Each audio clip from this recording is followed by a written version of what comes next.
அமைதியில்லாத நேரத்திலே அமைதியில்லாத நேரத்திலே அந்த ஆண்டவன் என்னையே படைத்து விட்டான்.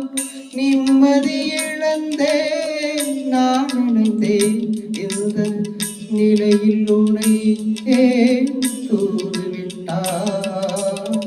நிலவே என்னிடம் நெருங்காதே, நீ நினைக்கும் இடத்தில் நான் இல்லை.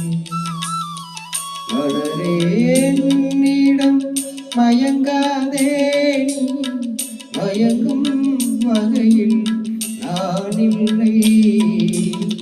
நிலவே என்னிடம் நெருங்காதே, நீ நினைக்கும்